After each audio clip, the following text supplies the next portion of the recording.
Malam di kampung Bukit Kandis tidak pernah benar-benar sunyi. Bila angin dari arah hutan bertiup perlahan, orang kampung kadang mendengar sesuatu yang tidak dapat diterangkan. Alunan halus, lembut, seakan-akan gamelan lama yang dimainkan dari jauh. Bunyi itu muncul ketika azan subuh hampir berkumandang. Tidak kuat, tapi cukup untuk membuat bulu Roma berdiri. Ia seolah-olah datang dari arah istana lama di atas bukit tinggi, tempat yang kini hanya tinggal runtuhan tiang kayu dan batu asas. Menurut orang tua kampung, istana itu pernah menjadi kediaman seorang putri bangsawan pada zaman silam. Namun kisah tentangnya makin kabur, ditelan masa. Ada yang kata istana itu terbakar karena khianat, ada juga yang percaya ia lenyap di telan tanah selepas seorang putri gaib tanpa jejak.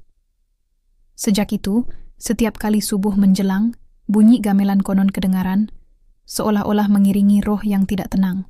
Farhan bin Hashim, seorang pemuda Melayu dari kampung Bukit Kandis, tidak pernah percaya cerita-cerita lama itu. Sejak kecil, dia sudah biasa mendengar orang tua menakut-nakutkan budak dengan kisah bunyi gamelan subuh, supaya tidak keluar rumah waktu dini hari. Namun, pada awal tahun 1995, sesuatu berlaku yang mengubah pandangannya selama-lamanya. Pada waktu itu, Farhan baru pulang ke kampung selepas menamatkan pengajian di Kuala Lumpur. Dia seorang yang gemar mengambil gambar, membawa pulang kamera filmnya, dan bercadang untuk merakam lanskap kampung, termasuk runtuhan istana lama yang disebut-sebut orang itu. Malam itu, selepas hujan renyai berhenti, dia menaiki motosikal kecilnya menuju ke surau untuk sholat Isya. Angin dingin membawa bau tanah lembab, dan dari jauh kedengaran azan dilaungkan sayup oleh Bilal Haji Rahim. Selepas Isyak, beberapa orang lelaki kampung masih berbual di tangga surau. Mereka berbicara tentang bunyi gamelan yang kembali kedengaran 2 malam lepas. Ada yang bersumpah mendengarnya dengan jelas dari arah bukit. Farhan hanya tersenyum, menganggapnya sekadar halusinasi akibat bunyi serangga malam dan desir buluh. Tapi Haji Saleh, seorang lelaki tua yang juga penggali kubur kampung, memandangnya dengan mata berat. "Farhan," kata Haji Saleh perlahan, "kalau engkau naik ke bukit tuh, jangan sekali-kali jawab kalau ada suara perempuan menyapa. Itu bukan orang dunia." Farhan ketawa kecil. "Insya Allah, Haji, saya bukan jenis takut benda begitu." Namun malam itu, selepas semua pulang dan kampung sunyi, Farhan tidak dapat melelapkan mata. Bunyi cengkrik bersahut-sahutan di luar jendela, dan dalam diam dia teringat cerita Haji Saleh. Jam di dinding menunjukkan hampir pukul 4 pagi. Dalam hati, timbul niat aneh. Keinginan untuk melihat sendiri apa yang disebut bunyi gamelan subuh itu. Dia mencapai jaket nipis, menggantung kamera di leher, lalu menolak motosikalnya keluar perlahan-lahan supaya tidak mengejutkan ibunya. Jalan ke Bukit Tinggi tidak jauh, hanya sekitar 1 kilometer dari rumahnya. Kabus mula turun, menutupi permukaan sawah dan lereng bukit. Suasana sunyi, hanya bunyi ranting patah di bawah tapak kasutnya. Semakin hampir ke kawasan istana lama, udara terasa dingin dan berbau harum seperti bunga kenanga yang baru mekar. Di bawah sinar bulan separa, dia terlihat tiang-tiang kayu lama bersandar antara semak. Di situ dulunya berdiri sebuah istana yang dikatakan indah dan penuh sejarah. Farhan mengangkat kameranya, mengambil beberapa gambar, kemudian berhenti apabila terdengar sesuatu, bunyi halus, berirama, seperti alunan gamelan yang dimainkan dari jauh. Tangannya terhenti di udara, bunyi itu benar-benar nyata, lembut, tetapi jelas. Seperti paluan bonang dan gong kecil, beralun perlahan dari arah dalam hutan, di belakang istana lama. Jantungnya berdegup kencang. Farhan menelan liur, coba meyakinkan diri bahwa ia hanya gema bunyi burung atau angin. Namun semakin lama dia berdiri, semakin jelas alunan itu, dan anehnya, iramanya seolah-olah membawa emosi, seakan-akan sebuah lagu sedih. Farhan coba menjejak arah bunyi itu. Langkahnya teratur, berhati-hati. Daun buluh bergesel perlahan, dan di antara kabus dia ternampak cahaya samar-samar berwarna kekuningan. Dia mendekat. Dari jauh, seolah-olah ada bayangan manusia sedang duduk di atas batu besar, menghadap lembah. Dan di depannya, tidak jauh, kelihatan susuk tubuh perempuan berpakaian songket lama, sedang menggerakkan tangannya seperti menari. Farhan terpaku. Nafasnya sesak, tangannya menggigil. Dia coba mengangkat kamera, tetapi lensanya dipenuhi embun. Ketika dia mengelapnya dengan hujung baju, bunyi gamelan itu tiba-tiba berhenti. Sunyi serta-merta. Bayangan itu hilang dalam kabus. Hanya tinggal bunyi unggas dan desir angin yang kembali biasa. Dia berpusing, coba mencari arah pulang. Tapi jalannya terasa berubah, seolah-olah dia tidak lagi berada di tempat sama. Pohon buluh di sekelilingnya tampak lebih rapat, dan tanah di bawah kakinya basah seperti baru disiram air. Bau kenanga makin kuat. Farhan melangkah pantas, memanggil nama Allah beberapa kali. Akhirnya, dia terlihat jalan berturap dan cahaya surau di kejauhan. Azan subuh baru hendak dilaungkan. Keesokan paginya, Farhan demam panas. Ibunya, Mak Yam, bercerita kepada jiran bahwa anaknya pulang menjelang subuh dengan muka pucat, mata merah, dan pakaian basah seperti baru jatuh ke sungai. Haji Saleh datang melawat, membawa air yasin. Ketika mendengar cerita Farhan, dia hanya menggeleng perlahan. Kalau engkau dengar bunyi gamelan, maknanya istana itu masih hidup. Tapi kalau engkau nampak penarinya, tandanya dia dah panggil engkau. Farhan tidak menjawab. Malam itu, dia memeriksa kameranya. Filmnya masih di dalam. Tapi bila dia cuci gambar di kedai Kuala Berang, beberapa hari kemudian, sesuatu aneh berlaku. Satu daripada gambar terakhir menunjukkan bayangan samar seorang wanita berpakaian kebaya songket berdiri di belakang tiang kayu istana lama. Wajahnya tidak jelas, tetapi matanya seperti memandang terus ke arah kamera. Sejak hari itu, bunyi gamelan makin kerap kedengaran di kampung Bukit Kandis. Ada yang mengaku mendengar suara perempuan menyanyi bersama paluan gong dari arah bukit, terutama menjelang subuh. Haji Saleh menasihatkan semua supaya tidak memandang ke arah bukit ketika azan dilaungkan. Namun satu malam, Farhan sekali lagi terdengar alunan itu. Kali ini betul-betul di luar jendela biliknya. Dia menoleh perlahan keluar. Dalam kabut subuh yang tebal, kelihatan bayangan seseorang berdiri di bawah pokok rambai belakang rumah. Suara lembut memanggilnya, Farhan, dan di kejauhan, gamelan kembali berbunyi. Lebih jelas, lebih dekat daripada sebelumnya. Selepas kejadian malam itu, hidup Farhan bin Hashim tidak lagi tenang. Siang hari dia kelihatan seperti biasa, membantu ibunya menoreh getah, dan sesekali ke Pekan Kuala Berang menghantar hasil jualan. Namun di wajahnya ada sesuatu yang berubah. Matanya sering kelihatan kosong, dan kadang-kadang, bila azan subuh dilaungkan, dia menutup telinganya seolah-olah mahu menghindari sesuatu. Mak Yam menyadari perubahan anak lelakinya itu. Dia tahu Farhan bukan jenis yang mudah percaya hal gaib, tetapi sejak insiden gambar di istana lama, dia semakin murung. Setiap kali malam tiba, Farhan lebih suka duduk di serambi, memandang ke arah bukit yang berkabus, seakan menunggu sesuatu. Kadangkala dia berbicara sendirian, suaranya perlahan seperti menjawab panggilan halus yang hanya dia dengar. Pada satu pagi Jumat, selepas sholat subuh di surau, Haji Saleh datang ke rumah. Orang tua itu membawa sebotol air penawar dan seikat daun bidara. Wajahnya serius. Mak Yam, katanya perlahan. Anakmu itu sudah tersentuh. Bukan sakit biasa. Aku rasa ada yang sedang menjemput dia. Mak Yam menangis kecil. Dia teringat pesan arwah suaminya dulu. Jangan sesekali menjejak bukit selepas hujan, kerana tempat itu bukan untuk manusia biasa. Tapi Farhan sudah pun ke sana, malah melihat sesuatu yang tak sepatutnya dilihat. Malamnya, Farhan sekali lagi bermimpi. Dalam mimpinya, dia berada di dalam istana lama itu, tapi kali ini bukan runtuhan, melainkan istana yang masih megah. Tiang-tiangnya bersalut emas, lampu minyak bergantungan, dan di tengah dewan, sekumpulan wanita berpakaian songket menari mengikut alunan gamelan. Di antara mereka, seorang putri duduk di atas takhta, wajahnya lembut, tapi matanya sayu. Putri itu tersenyum ke arahnya, lalu mengangkat tangan, menjemputnya mendekat. Farhan ingin menolak, tapi tubuhnya seolah-olah tidak mampu bergerak. Bunyi gamelan semakin kuat, membawa perasaan hibah yang sukar digambarkan. Ketika dia tersedar, Hari sudah hampir subuh. Bajunya basah dan di lantai biliknya terdapat kesan lumpur kecil. Seolah-olah seseorang berjalan masuk dari luar dalam keadaan berkaki ayam.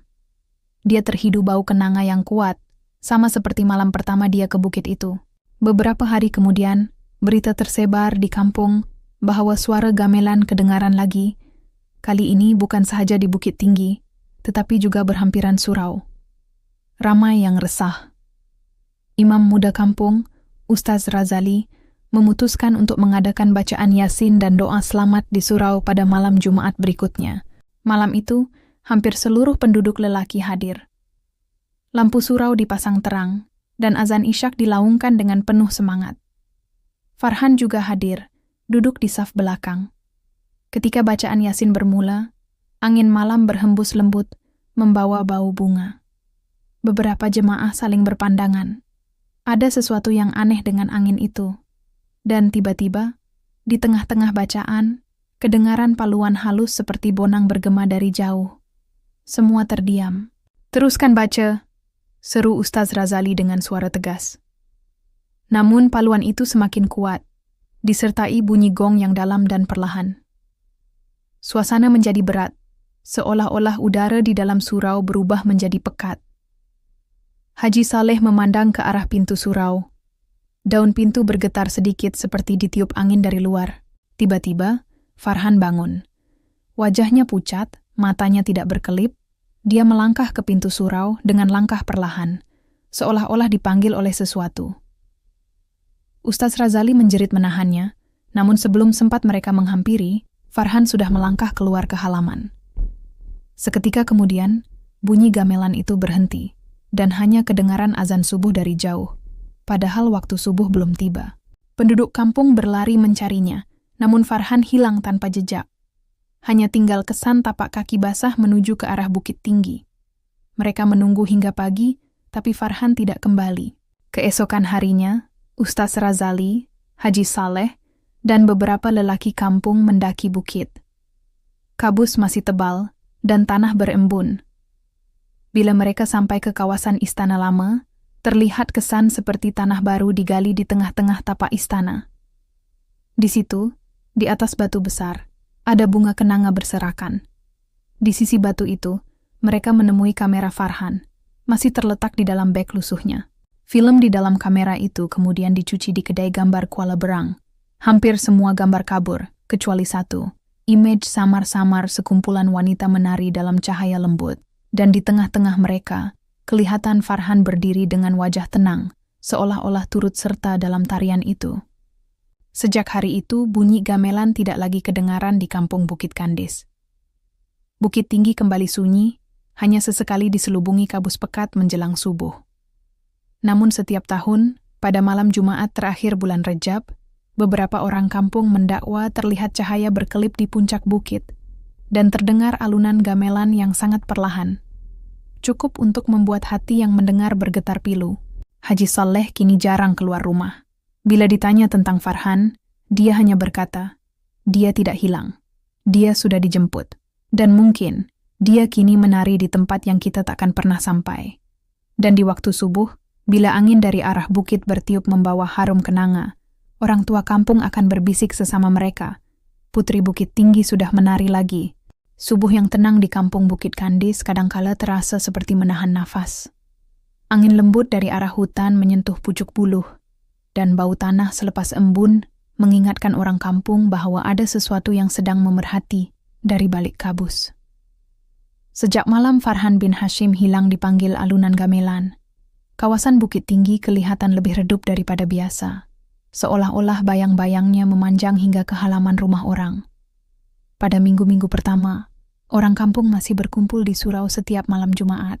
Bacaan Yasin dipanjangkan, doa diperbanyakkan, namun tiada siapa berani lagi menyebut nama Farhan dengan suara kuat. Mak Yam duduk di serambi, memintal jari jemari, menatap lurah bukit yang samar, menunggu suara motosikal yang tidak akan kembali. Di meja kecilnya, terletak gambar lama anaknya, senyum di sisi motosikal kapcai, berlatar sawah yang hijau. Hatinya berombak, lalu kembali tenang. Doa menjadi selimut paling rapat dalam rumah yang tiba-tiba terasa terlalu luas.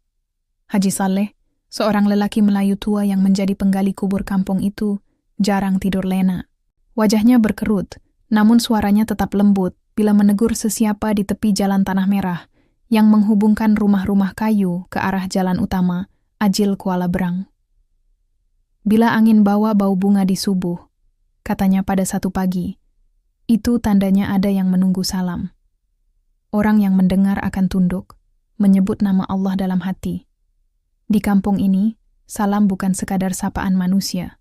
Ia kadangkala ditujukan kepada yang lama, menetap di pinggir pandangan kita.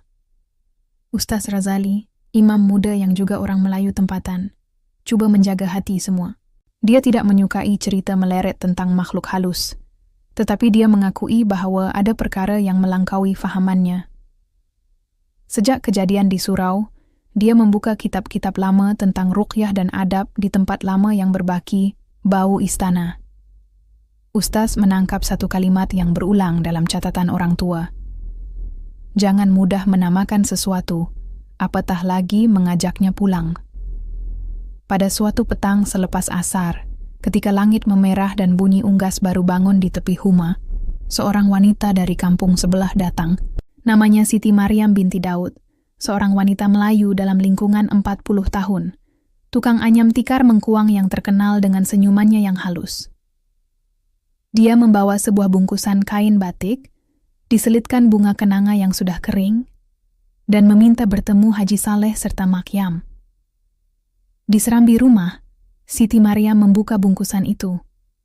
Terkandung di dalamnya sebuah gelang tembaga kecil, dihiasi ukiran halus berbentuk pucuk rebung dan noktah-noktah kecil seperti bintang. Saya jumpa gelang nih, katanya perlahan. Di tepi anak sungai bawah bukit, dekat lampin tempat budak dulu mandi. Masa saya nak cuci kain, gelang ni tersangkut pada akar. Bau kenangannya kuat, walhal tak ada pokok kenanga di situ. Haji Saleh memegang gelang itu dengan tangan yang bergetar sedikit. Tembaga itu dingin pada sentuhan, seolah-olah baru direndam air lama. Dia mengangkatnya ke arah cahaya petang, tampak sebaris tulisan kecil di bahagian dalam, huruf yang hampir lupus dimakan masa. Ini tulisan Jawi lama, ujar Haji Saleh. Bunyinya lebih kurang titipan untuk yang mengiringi subuh. Makyam menutup mulutnya, air mata jatuh tanpa disuruh. Dalam diam, dia merasakan gelang itu pernah menyinggah pada pergelangan yang melambai anak muda yang disayanginya. Pada malamnya, Ustaz Razali datang. Di bawah lampu minyak yang diberi teduh oleh tudung saji kain, Ustaz memerhati gelang tembaga itu dengan tekun. Benda begini bukan sekadar perhiasan, katanya. Ia mungkin penanda. Dalam hikayat lama, putri atau dayang istana ada gelang seperti ini sebagai sahut kepada satu lagu. Lagu itu akan dipalu bila masa tertentu, biasanya subuh atau maghrib. Ustaz membuka kitab kecil jilid lusuh, menunjuk satu catatan. Zaman dulu, di Kuala Berang ada rombongan istana yang mahir bermain gamelan. Catatan kecil yang pernah disebut oleh seorang penghulu dalam tahun 1927. Mereka sebut lagu pulang ke pangkal, dimainkan bila waktu mengesahkan janji. Kata-kata itu menakutkan Makyam, namun juga memaku perhatiannya.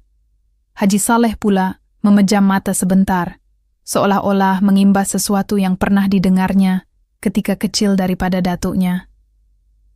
Lagunya sedih, bisiknya, tapi mengikat. Malam Jumat berikutnya, surau sekali lagi terang. Lelaki kampung dengan kain pelikat, baju Melayu berkolar cekak musang, duduk rapat, kitab Yasin di tangan. Di luar, angin membawa wangi yang lembut, bukan kenanga, lebih kepada pandan di liang. Di saf belakang, Pak Long Nordin, seorang lelaki Melayu berusia 70 yang pernah bekerja sebagai tukang bina di proyek-proyek kerajaan kecil sekitar Ajil, berdiri memegang tongkat. Dia jarang bersuara, namun kehadirannya memberi rasa kukuh, seperti batang nibong yang tidak rebah dipukul air. Usai bacaan, Pak Long Nordin memulakan cerita. Katanya, sewaktu muda dahulu, dia ikut satu rombongan membaiki titik gantung kecil berhampiran sungai menuju ke kaki bukit tinggi. Waktu itu, Arwah ayahnya bercerita tentang istana kayu di atas bukit yang lama musnah kerana api. Bukan kebakaran biasa, tetapi api yang datang dari sebatang pelita yang tidak ditutup selepas majelis tari gamelan malam besar. Malam itu, kata arwah ayahnya, ada janji yang tertunda. Seorang putri menunggu orang yang tak sempat pulang dari sungai. Gamelan masih dimainkan untuk menyejukkan hati yang kering menahan cemas. Menjelang subuh, api menyambar layar-layar kain, dan istana yang banyak kayu cengal itu tidak mampu menyelamatkan segalanya. Sejak itu, bunyi gamelan sesekali datang, mengikat orang yang terpandang kepada janji yang tak selesai. Janji yang tak selesai, Mak Yam mengulang dalam hati. Farhan, anaknya, jenis yang tekun menenangkan orang. Ketika kecil, kalau adiknya menangis, arwah, sudah lama. Farhan akan menyanyikan lagu-lagu pendek dari radio kampung. Adakah ini kebetulan, atau benar Farhan telah disahut oleh janji yang bukan dari zaman ini?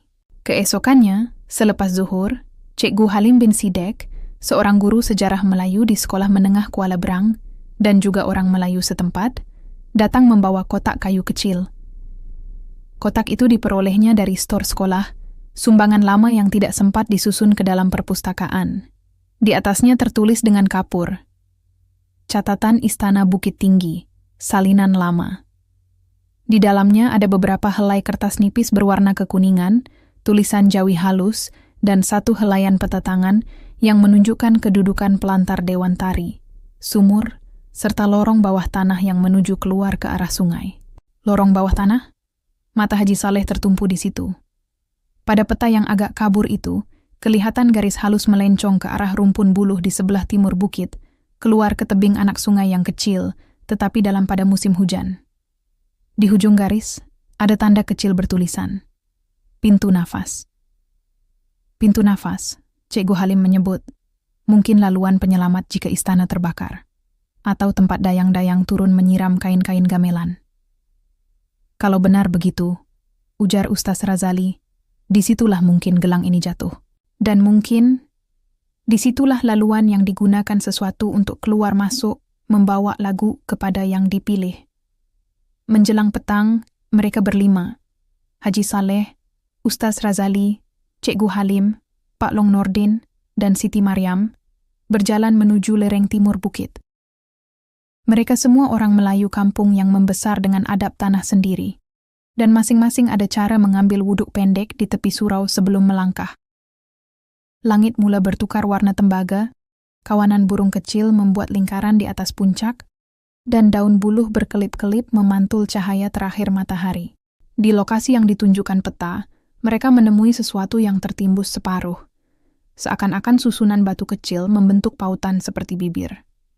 Akar-akar menjuntai dari atas, dan bila Pak Long Nordin menguis tanah dengan hujung kayu, terlerai sedikit pasir, memperlihatkan ruangan sempit yang menurun. Udara dari bawahnya dingin, membawa bau tanah lama dan rempah yang sudah hilang namanya. Mereka saling pandang, dan tanpa banyak kata, Ustaz Razali membaca doa ringkas, memohon perlindungan, menyebut nama Allah dengan penuh rendah hati. Masuklah mereka seorang demi seorang, menuruni laluan sempit itu.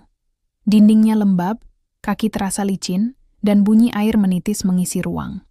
Setelah beberapa langkah, laluan melebar ke satu ruang kecil. Di situ, di bawah cahaya lampu suluh, mereka melihat sisa-sisa lantai papan yang lama reput, beberapa manik kaca berwarna susu, dan sebuah alat kecil seperti cakra tembaga yang berlubang-lubang di tepinya. Ini macam penanda tempo, ujar Cikgu Halim. Dalam beberapa tradisi gamelan, ada alat kecil begini yang digunakan tukang palu untuk mengingati bilangan paluan. Dia mengangkatnya, meniup perlahan debu lama, lalu meletakkannya kembali dengan hormat. Tiba-tiba Siti Maryam memegang lengan baju Haji Saleh. "Kalian dengar?" katanya. Suaranya hampir tidak melepasi bibir. Mereka memasang telinga. Pada mulanya hanya bunyi air menitis. Kemudian, samar-samar, seolah-olah dari tempat lebih dalam, terdengar 3 paluan perlahan. Bukannya dering, tetapi lebih kepada getar udara yang menyentuh dada. 1, 2, 3, lalu senyap. Tiada angin, tiada serangga, Haji Saleh menyebut nama Allah sekali lagi, dan mereka berundur, memutuskan untuk tidak memaksa pintu yang belum mengizinkan. Malam itu, kampung lengang seperti biasa. Tetapi beberapa anak kecil bercerita kepada ibu mereka bahwa mereka terlihat cahaya halus seperti pelita berjalan di pinggir sawah, menuju ke buluh timur. Orang dewasa tidak mengendahkan, mungkin pantulan lampu motosikal di jalan jauh. Namun bagi mereka yang pernah mendengar gamelan subuh, setiap cahaya terasa membawa maksud. Pada hari Sabtu berikutnya, Mak Yam didatangi seorang pemuda Melayu dari kampung lain, Azim bin Abdul Rahman, yang bekerja sebagai juru teknik radio di Ajil. Dia membawa satu perakam kecil kaset yang pernah dipinjamkan kepada Farhan. "Makcik," katanya sopan, "saya jumpa ni dalam laci kedai tempat Farhan selalu cuci gambar. Tuan kedai kata ini perakam Farhan, tertinggal lama. Perakam itu lama, jenis tekan butang besar dengan tali kain yang sudah uzur. Di dalamnya masih ada kaset tulis tangan. Subuh, Bukit Tinggi, Farhan." Mak Yam terdiam, dada berombak. Dia memanggil Haji Saleh dan Ustaz Razali ke rumah. Mereka duduk di ruang tamu. Tikar mengkuang Siti Maryam yang bercorak pucuk rebung terbentang di bawah lutut. Perakam diletakkan di atas dulang rotan. Ustaz Razali mengangkat tangan, berdoa ringkas memohon supaya kalau ada yang hadir di dalam rakaman, biarlah ia menjadi tanda yang membantu, bukan yang menjerut. Butang play ditekan. Desiran angin masuk dahulu, seperti nafas hutan. Kemudian langkah kaki perlahan di atas daun kering. Suara Farhan kedengaran, perlahan, agak jauh, seolah-olah dia tidak mahu mengganggu malam. "Bismillah. Aku dekat. Aku dengar. Macam ada bonang." Rakaman menjadi senyap beberapa detik, kemudian bunyi halus mula mengalun. Benar, bunyi gamelan. Bukan jelas seperti di panggung, tetapi cukup untuk membezakan paluan yang memberi ritma. Antara paluan itu, terdengar sesuatu yang membuat bulu roma meremang. Ada suara perempuan menyanyikan melodi pendek, suku kata yang tidak jelas, seolah-olah menyusun nama. Di hujung rakaman, terdengar Farhan berbisik, "Mak, kalau aku lambat, aku minta maaf. Aku cuma nak rakam bunyi ni untuk bukti." Dan kemudian 3 paluan perlahan, sama seperti yang didengar di bawah bukit. Rakaman tamat. Tiada siapa berkata apa-apa untuk beberapa ketika. Mak Yam menekup wajahnya, air mata terbit tanpa bunyi. Ustaz Razali mengelus perakam itu, seakan-akan mengusap kepala anak yang demam. "Dia masih sempat menyebut nama Mak," katanya lembut. "Itu tanda dia masih ingat jalan pulang." Malamnya, kampung seolah-olah kembali bernafas serentak. Mereka sepakat, tanpa perlu diumumkan, bahwa sesuatu perlu dilakukan, bukan untuk memanggil Farhan, tetapi untuk membuka jalan, agar apapun janji lama yang tersimpul, dirungkai dengan adab yang betul.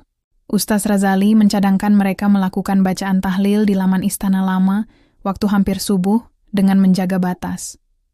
"Kita bukan menentang," ujar Ustaz. "Kita memulangkan dan memohon diampuni jika ada janji yang diikat orang dahulu tanpa pengetahuan." Sebelum subuh keesokan hari, hari Isnin, langit digantung bintang tipis, mereka naik ke Bukit Tinggi. Cik Piah binti Osman, seorang wanita Melayu yang mahir menguruskan kenduri kampung, menyediakan air kopi di dalam termos. Untuk yang tua-tua, roti gula dibungkus daun pisang, untuk yang perlu tenaga. Namun bilangan yang naik ke puncak tetap kecil, tidak lebih dari 7 orang. Haji Saleh, Ustaz Razali, Cikgu Halim, Pak Long Nordin, Siti Maryam, Azim juru teknik, dan seorang pemuda kampung, Hakim bin Ghazali, orang Melayu yang selalu membantu di surau. Mereka berdiri di tepi runtuhan tiang, menghadap timur. Kabus memeluk kaki bukit seperti kain putih yang dijahit rapi, sesekali bergerak seiring hembus angin yang datang dari arah sungai Trengganu di bawah sana. Bacaan tahlil dimulakan. Perlahan, tanpa tergesa, dengan hati yang letih tetapi berserah. Di sela-sela bacaan, mereka mendengar hutan mengeluskan daun, seolah-olah turut membaca ayat yang sama dalam bahasa yang lain. Dan tiba-tiba, seperti dipetik dari ruang yang lebih dalam, alunan halus muncul. Bukan seluruh gamelan, hanya pecahan-pecahan melodi yang berkait, menyebut sesuatu yang pernah hidup di sini. Ustaz meneruskan bacaan, tidak menoleh. Haji Saleh merasakan jari-jarinya dingin, namun di dalam dada ada rasa lapang. Selesai tahlil, Ustaz menutup dengan doa. Mereka duduk sebentar, membiarkan subuh menghampiri. Azan dari surau kampung berkumandang sayup, memecah kabus. Pada detik itu, sesuatu yang tidak disangka berlaku. Di antara kabus, pada jarak sepohon kelapa dari mereka, kelihatan susuk perempuan berdiri. Bukan jelas, tetapi bukan juga semata bayang. Pakaian songketnya seperti digambar oleh embun. Gerak rambutnya seperti disentuh air. Dia tidak menari, hanya berdiri dan memandang. Di pergelangan kirinya, nyata, kelihatan garis kosong yang sepatutnya memegang gelang. Siti Maryam menggenggam gelang tembaga di dalam kain batiknya. Tangan yang memegang itu bergetar, tetapi matanya tidak lari. Dia melangkah setapak, kemudian berhenti, mengangkat gelang itu pada paras dada, tanpa menghulur. "Ini bukan milik kami," katanya perlahan, tidak memecah adab. "Ini milik tuan tempat ini. Kami pulangkan yang tidak berhak kami simpan." Susuk itu tidak bergerak. Angin berhenti. Hanya azan yang masih berlarutan, mengingatkan ada waktu yang lebih besar daripada dendam atau rindu. Sejenak, bau kenanga menyata, tajam kemudian lembut. Siti Maryam meletakkan gelang itu di atas batu rata berhampiran, 2 langkah dari tempat mereka berdiri. Dia mengundur. Seperti memenuhi satu tertib lama, 3 paluan halus bergema, bukan dari jauh, seolah-olah dari dalam batu. 3. Senyap. Kabus berkira-kira, kemudian melurut turun seperti kain yang diseret. Susuk perempuan itu perlahan menjadi samar, bukan hilang, tetapi seakan-akan bergerak ke arah cahaya azan. Dalam detik itu, Haji Saleh mendengar sesuatu yang hanya dia dengar, bisik halus, seperti air menyentuh pasir. "Terima kasih." Mereka pulang ke kampung dalam diam. Hari berangkat, mengisi tepi jalan kampung dengan cahaya yang sederhana. Namun misteri tidak berakhir di situ. Menjelang zuhur, Azim juru teknik datang berlari ke rumah Mak Yam, perakam di tangan. "Makcik," ujarnya dengan suara yang coba ditenangkan, "rakaman semalam, bila saya dengar balik, ada tambahan." Dia menekan butang play. Pada hujung rakaman yang sama, selepas 3 paluan, terdengar satu nafas lelaki, letih tetapi tenang, berbisik, "Mak, aku tak jauh." Mak Yam menangis dan tertawa kecil serentak, tidak mengeluarkan suara, hanya air mata yang melimpah dan tangan yang menutup mulutnya. Haji Saleh memandang lantai, jelas berdoa dalam hati. Ustaz Razali memejam mata, menimbang antara harapan dan adab yang mesti dijaga. Kerana tidak semua bisikan harus dikejar, tidak semua pintu layak ditolak kuat-kuat. Petang itu Cikgu Halim meneliti lagi peta lama. "Ada satu lagi tanda," katanya, menunjuk pada titik kecil di bahagian barat peta, di tepi pelantar Dewan Tari. Sebuah bulatan dengan tanda silang di tengah. Di sebelahnya tertulis, "Telapak Putri." Menurut catatan di helaian berasingan, telapak putri merujuk kepada batu datar yang digunakan untuk meletakkan alat gamelan sebelum dan selepas majelis tarian. Dianggap tempat menyimpan suara sementara, supaya kayu, tembaga, dan kulit tidak tersergam bunyi. Di situ, kerap ditinggalkan selempang atau selendang sebagai tanda akhir majelis. "Kalau di situ disimpan suara," ujar Ustaz Razali sambil memikir. "Mungkin disitulah suara Farhan disandar sementara." Rakaman itu seperti celah yang terbuka. Siti Maryam bersetuju. "Kita ke sana sebelum maghrib, tapi jangan sampai lepas maghrib kita masih di situ," pintanya. "Adab." Mereka naik semula. Matahari rendah, menyalakan ujung ilalang. Burung-burung menghala ke arah sungai, meninggalkan pucuk yang sudah disejukkan angin. Di pelantar lama yang hampir hilang, mereka mencari batu datar. Ditemui satu batu gepeng, separas lutut, dengan permukaannya licin seperti selalu disentuh. Pada tepinya, terdapat calitan halus seperti kesan kain diseret. Di situ Siti Maryam meletakkan sekuntum bunga kenanga yang segar. Dia simpan di dalam kain sejak pagi, sambil menyebut, "Kami tumpangkan salam." Tiada gamelan berbunyi, tiada bayang menari. Maghrib hampir, garis cahaya menarik diri perlahan-lahan dari muka bukit. Mereka berundur mengikut langkah yang tidak tergesa, membiarkan hutan menutup semula pintunya. Malamnya, selepas isyak, kampung hening. Di halaman rumah Mak Yam, angin bermain pada pucuk pokok rambai. Azim, yang masih memegang perakam, coba-coba merakam bunyi malam. Bukan untuk menantang, sekadar ingin menyimpan sesuatu untuk Mak Yam. Beberapa menit tiada apa-apa. Azim mengetap bibir, memutuskan untuk berhenti. Ketika itu, dari jalan kecil arah surau, datang langkah perlahan. Hafizah binti Kamarudin, seorang remaja Melayu dari rumah sebelah, memegang bekas berisi kuih lopes yang ibunya titipkan untuk Mak Yam. Dia meletakkannya di meja serambi, tersenyum nipis. "Mak Yam," Mak suruh Mak Yam rasa. Mak Yam mengucap terima kasih, memegang tangan gadis itu sebentar, meminjam tenang yang masih ada pada anak-anak. Hafizah berpaling untuk pulang, dan langkahnya terhenti. "Mak Yam," katanya, "bau kenanga datang dari belakang rumah." Mereka menoleh hampir serentak. Dari arah kebun pisang di hujung pagar, angin halus melintas. Bukan bau kenanga yang terlalu kuat, tetapi cukup untuk menukar rasa udara. Azim mengangkat perakam, tanpa sedar menekan butang.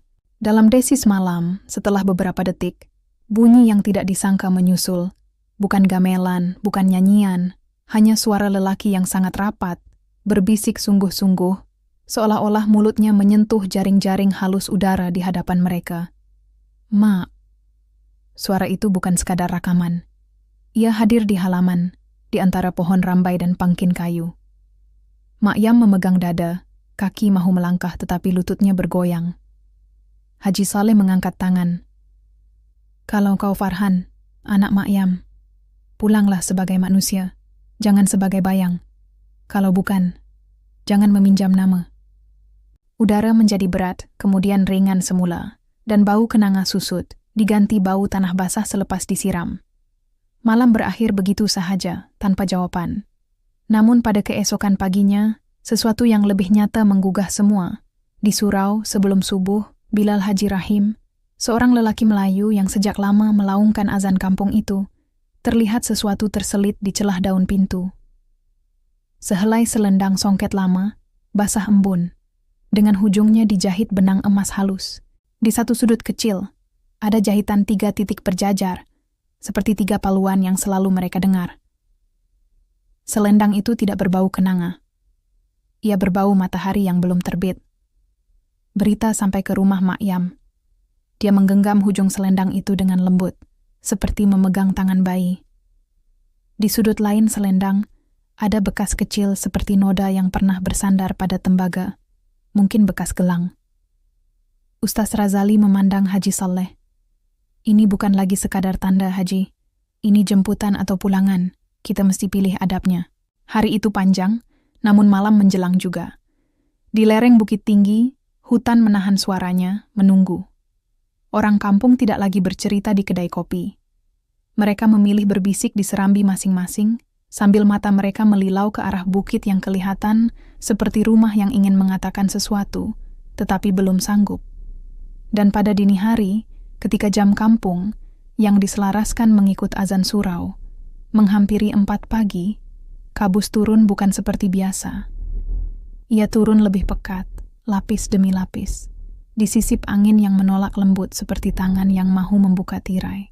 Dari arah pintu nafas di timur bukit, lampu-lampu kecil seperti pelita muncul, bukan 1, bukan 2, 7 kesemuanya, bergerak perlahan dalam barisan menuju ke batu datar Telapak Putri.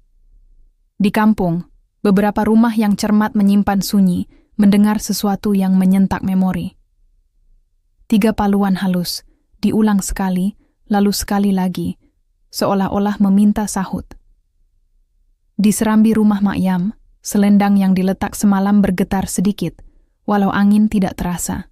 Azim memegang perakam, Haji Saleh sudah berdiri, Ustaz Razali menyarungkan songkoknya, bersiap untuk satu perkara yang mereka pun tidak tahu bagaimana menghadapinya.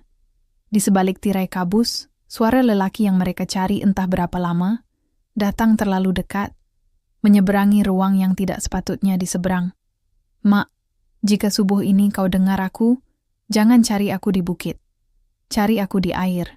Subuh di kampung Bukit Kandi selalu datang dengan rasa bening yang sukar diterangkan, seperti kaca yang dibasuh lama di sungai. Jernih, tetapi di lapisan dalamnya ada garis-garis halus yang menggambarkan cerita lama. Malam tadi, sebelum azan pertama berkumandang, suara yang mereka cari telah memanggil dari arah air, bukan dari bukit. Kata-kata yang singkat itu, "Cari aku di air," menukar cara orang kampung memandang sungai yang selama ini menjadi sumber hidup dan penenang mata.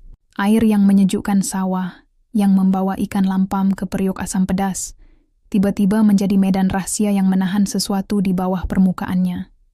Sejak mula kisah ini terikat pada tahun 1995, ramai telah berteka-teki. Namun pagi ini, teka-teki itu semacam hampir. Di serambi rumah, Mak Yam duduk menghadap halaman. Selendang songket yang ditemui di surau diletak berhati-hati di atas pangkuan. Embun masih gemuk pada hujung rumput, dan di timur, kabus yang semalam tebal kini terburai seperti kapas putih yang dipecah tangan. Haji Saleh, seorang lelaki Melayu tua yang sabar dan beradab dengan hal-hal yang tidak nampak, tiba dengan langkah teratur. Di belakangnya, Ustaz Razali, imam muda Melayu kampung itu, menyarungkan songkok, wajahnya tenang, walaupun mata jelas kurang tidur. "Air mana?" Mak Yam bertanya tanpa pendahuluan, suaranya tidak marah, hanya terlalu lama memegang sabar. Haji Saleh memandang ke arah barat laut, ke lembah yang membawa alur air kecil menyatu ke sungai Terengganu. "Anak sungai dari timur bukit," katanya. Disitulah pintu nafas keluar. Air yang pertama menyentuh tanah selepas meninggalkan perut bukit. Ustaz mengangguk. "Kita tak menyelam, kita cuma menyapa," tambahnya.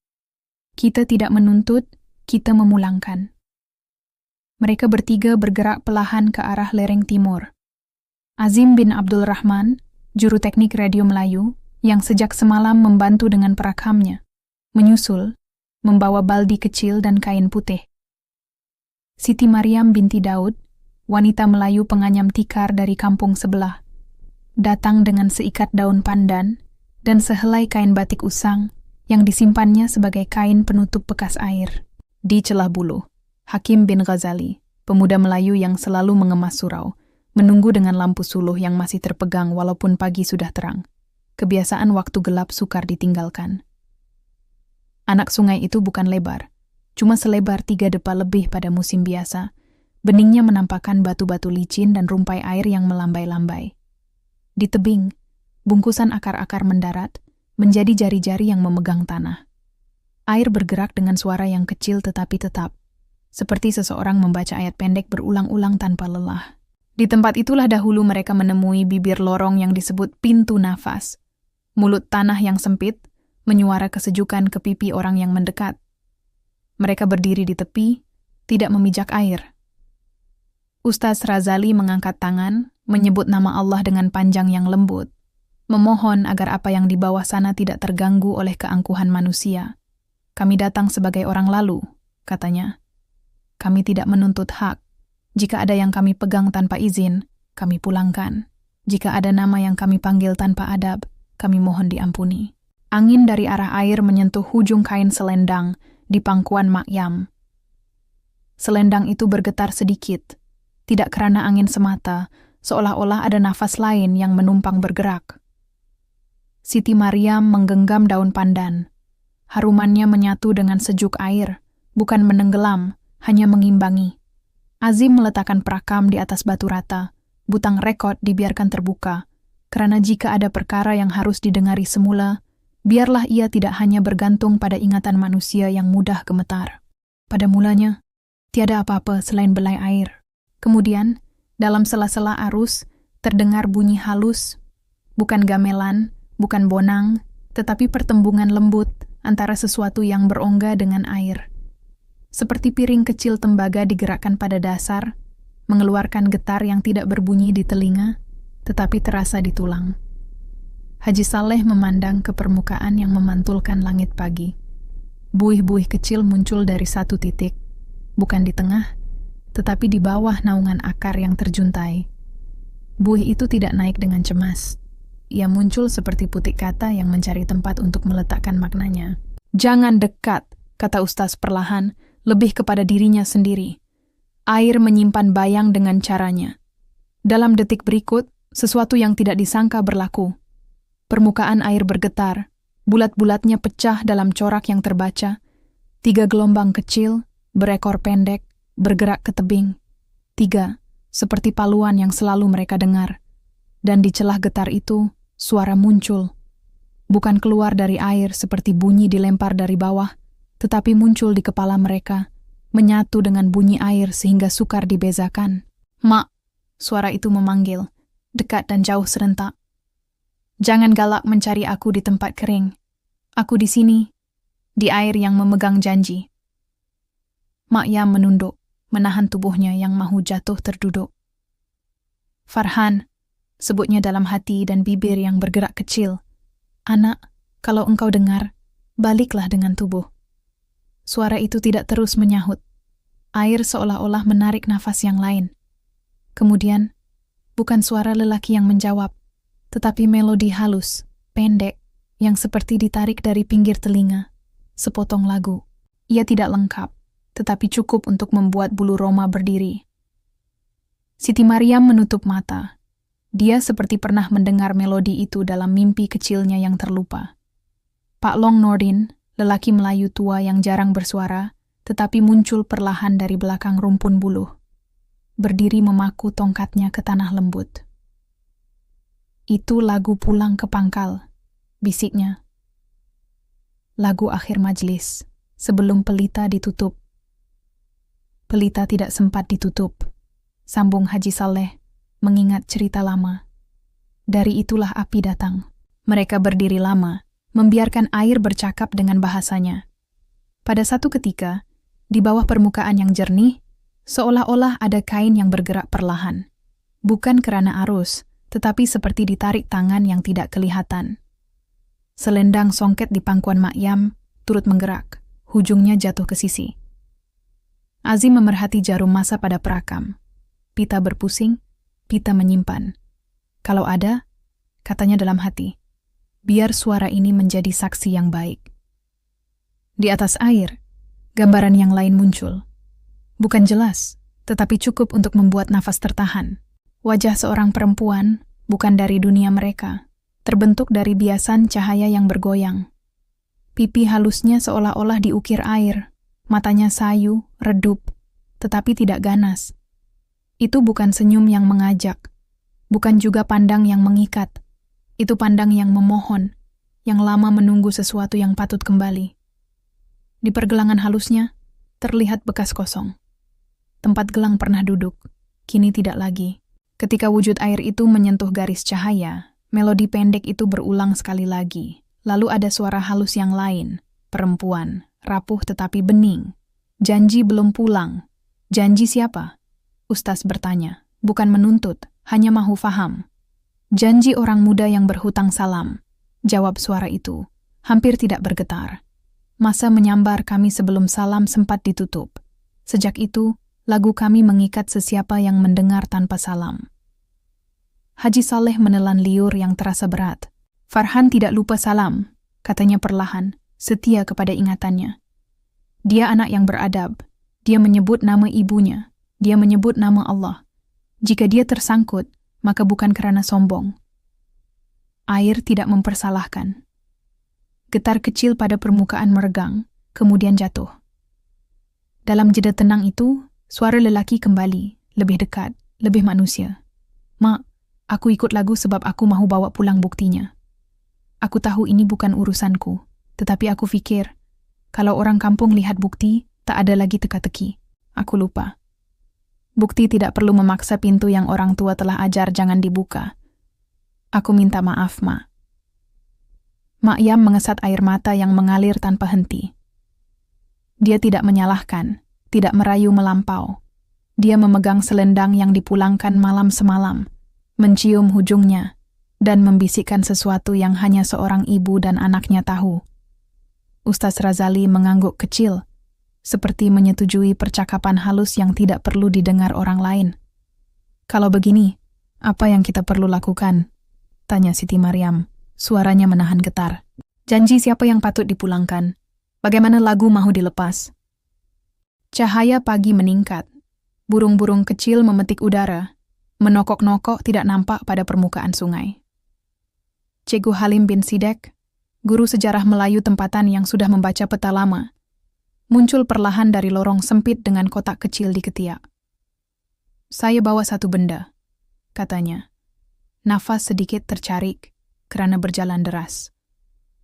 Dalam kotak di perpustakaan sekolah yang lama, ada helaian yang saya tak sempat tunjuk semalam. Catatan tentang seloka pengunci, bait pendek yang dibaca untuk menutup bunyi selepas majlis. Ia disebut sebagai salam gelap.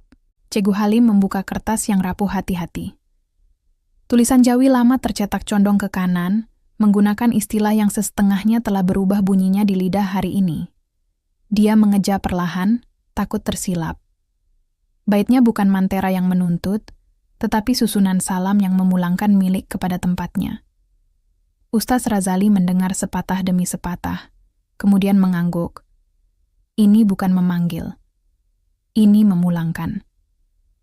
Namun Ustaz berhenti sebelum meneruskan. "Kita baca bukan di atas air," katanya. "Kita baca di tempat telapak putri, batu yang menyimpan suara sementara. Kalau suara Farhan disandar, biar di situ kita serahkan salam penutup. Bukan mengikat, tetapi menyuruh yang bukan milik kita, kembali pada yang hak, dan yang hak diberi jalan melepaskan." Mereka memanjat ke pelantar runtuh yang menyimpan batu datar itu.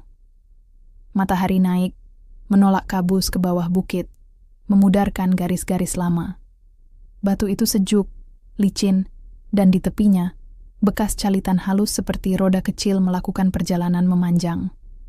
Di atas permukaan batu, Mak Yam meletakkan selendang songket dengan hormat, tidak menghamparkannya penuh, hanya menutup bahagian yang menghadap timur. Di sisi, gelang tembaga yang telah dipulangkan semalam tidak ada lagi. Barangkali sudah diambil kembali oleh tuannya yang tidak kelihatan. Ustaz Razali berdiri, yang lain mengelilingi pada jarak yang sesuai. Angin pada detik itu terhenti seperti menunggu, namun tidak mengurangkan nafas siapa-siapa. Ustaz mengulang bait yang Cikgu Halim baca, menyesuaikan bunyinya dengan lidah yang tahu adab doa. Ia bukan mantera, hanya salam yang menyebut, yang hadir kami hormat, yang lama kami pulang, yang wujud kami serah pada Allah. Baitnya pendek, tetapi disebut perlahan, dihentikan antara ayat, memberi ruang kepada hutan dan batu untuk turut memahami. Saat bait itu habis, tiada petir, tiada daun terbang bergelora. Yang ada hanya perubahan yang hampir tidak dikesan. Udara menjadi lebih hangat setitik, seolah-olah pokok di sekeliling melepaskan keluhan panjang yang lama tertahan. Dari arah bawah bukit, melodi lagu pulang ke pangkal bangkit sangat halus, bukan menjemput, tetapi mengucap selamat tinggal. Bersamanya, jelas bagi mereka yang memerhati betul-betul, bayang seorang perempuan berdiri di sisi batu itu, senyum kecil di bibirnya yang sebening tepi sungai. Dia menunduk sekali, tidak kepada manusia, tetapi kepada aturan yang lebih tinggi. Di pergelangan tangannya, tidak ada lagi garis kosong. Bekas itu seperti sudah diisi oleh sesuatu yang tidak perlu kelihatan.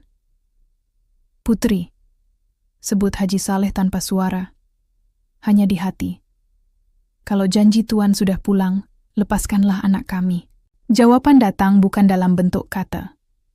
Angin bergerak, menyentuh hujung selendang, mengangkatnya sedikit, lalu meletakkannya kembali. Dan dari lembah, suara lelaki yang mereka kenali hadir lagi, lebih ringan, seperti baru menjejak rumput selepas berendam lama. "Mak, kalau pagi ini engkau dengar aku, jangan pergi ke air. Biar air datang kepada kita." Mereka saling berpandangan. Apa maksudnya air datang kepada kita? Azim, yang jarinya sudah biasa dengan tombol dan talian, tiba-tiba teringat sesuatu. "Air pasang sungai pagi ini akan naik sedikit. musim air daun. Sungai Trengganu kadang-kadang menghantar ombak kecil sehingga ke anak sungai. Kalau Farhan disandar di suara batu ini, mungkin arus yang betul akan membawa sesuatu ke sini. Mereka menunggu. Menjelang tengah pagi, dari bawah, benar, terdengar perubahan pada bunyi air. Bukan deras, tidak juga bising. Hanya ada lapisan bunyi baharu, seperti kain yang menyentuh lantai kayu lama. Di kaki bukit, anak sungai meninggi setapak. Beningnya tidak lagi setipis tadi. Di tepi pintu nafas, air memukul lembut akar yang terjuntai, menghasilkan dengkung kecil yang suka mengekori telinga. Buih yang muncul semakin kerap. Sekali dua, potong kecil daun kering melintasi dan hilang. Tiba-tiba, Hafizah binti Kamarudin, remaja Melayu dari rumah sebelah Makyam, datang berlari kecil, mencecah puncak dengan nafas yang konsisten. "Makyam," katanya, "di bawah ada sesuatu tersangkut pada akar, macam kepingan." Mereka bergegas turun, menjaga langkah. Di tepi akar yang dinamakan pintu nafas, betul, sesuatu terjepit di situ, bergerak sedikit-sedikit dipukul air. Ia bukan kayu, ia bukan kain. Ketika hakim berhati-hati menggunakan ranting panjang mengaitnya, mereka melihat jelas. Plat kecil tembaga, berbentuk bulat cembung, dengan permukaan berlekuk halus, sebiji bonang kecil, atau pecahan alat gamelan, barangkali bonang anak, yang hilang dari himpunan sejak dulu. Pada permukaannya, ada calar yang menyerupai 3 garis sejajar yang putus di tengah, seperti 3 paluan yang tidak pernah dihabiskan. "Jangan ambil dengan tamak," pesan Haji Soleh. "Kita jadikan ia saksi, bukan harta."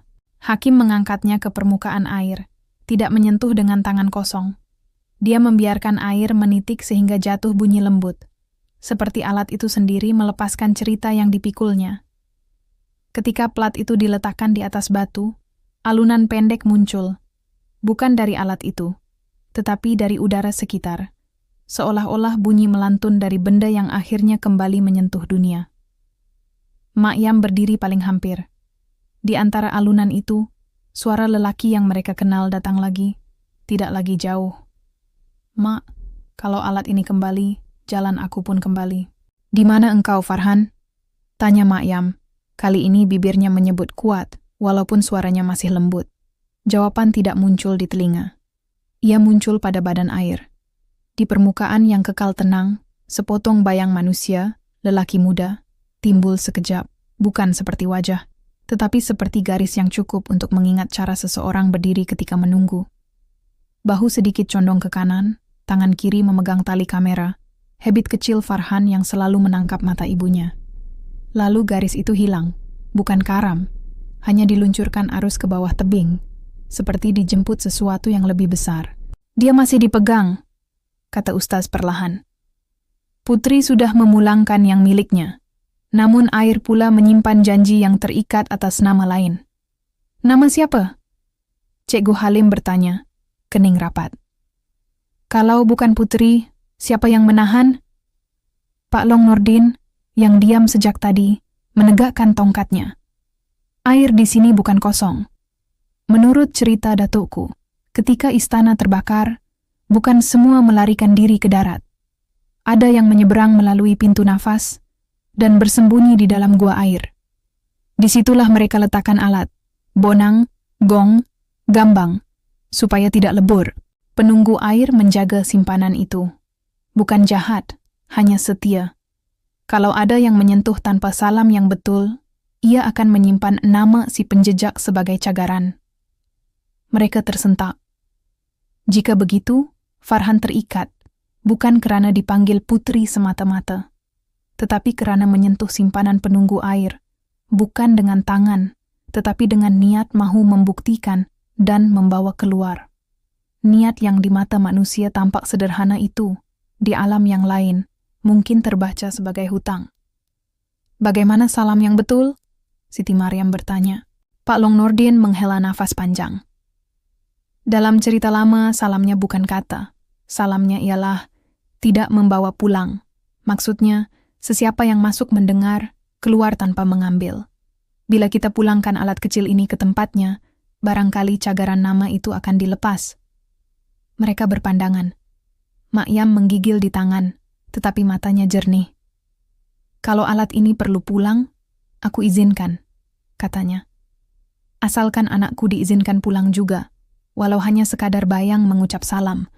Ustaz Razali mengangguk. "Kita tidak melemparnya begitu saja. Kita letak di telapak putri waktu hampir subuh.